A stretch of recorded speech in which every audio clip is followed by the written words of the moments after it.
Hello guys, ഞങ്ങൾ ഇന്ന് റയാൻഷിൻ്റെ swimming ക്ലാസ്സിൽ പോവുകയാണ്. ഞങ്ങൾ ബുക്ക് ചെയ്ത ഊബർ വന്നിട്ടുണ്ട്. So let's go there. Doha modern Indian സ്കൂളിലാണ് ഈ ഒരു സ്വിമ്മിംഗ് ക്ലാസ് ഉള്ളത്. സ്കൂളിനകത്താണ് പൂളുള്ളത്. ഇതൊരു ഇൻഡോർ പൂളാണ്. ദാ അച്ഛനും മോനും കൂടെ അങ്ങോട്ടേക്ക് പോവുകയാണ്.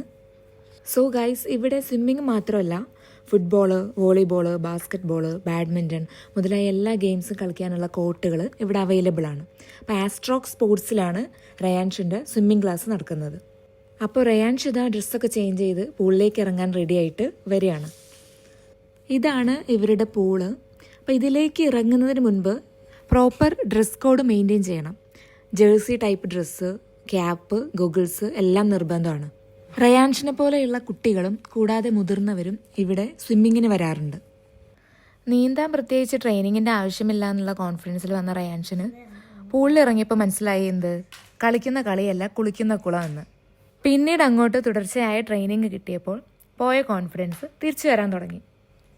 ബിഗിന്നർ ലെവൽ ആയതുകൊണ്ട് എപ്പോഴും ഒരു അസിസ്റ്റൻസ് ആവശ്യമാണ്. അതുകൊണ്ട് തന്നെ ഒരു കോച്ച് എപ്പോഴും ഇവരുടെ കൂടെ ഉണ്ടാകും. സ്വിമ്മിങ് എന്ന് പറയുന്നത് ഒരു ലൈഫ് സേവിങ് സ്കില്ലാണ്.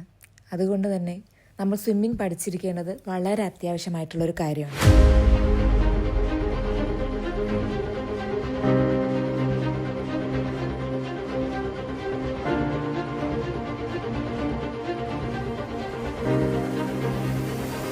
ഇവിടെ ഞങ്ങൾക്ക് ഏറ്റവും ഇഷ്ടപ്പെട്ട കാര്യം എന്താണെന്ന് വെച്ചാൽ ഇവരുടെ ലേണിംഗ് പ്രോസസ്സ് ഞങ്ങൾക്ക് ലൈവായിട്ട് കാണാൻ പറ്റുക എന്നുള്ളതാണ്.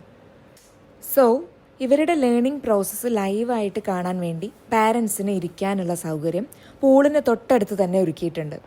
അതുകൊണ്ട് ഇവരുടെ ലേണിംഗ് പ്രോസസ്സും പ്രോഗ്രസ്സും കോച്ചിങ്ങും ഒക്കെ നമുക്ക് നേരിട്ടിട്ട് അറിയാൻ പറ്റും.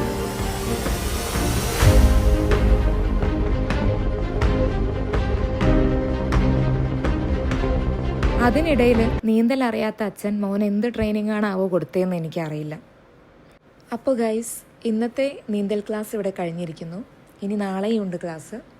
ഇനി പ്രത്യേകിച്ചൊന്നുമില്ല, കുളിച്ച് ഡ്രസ്സ് മാറി തിരിച്ച് റൂമിലേക്ക് പോവാം.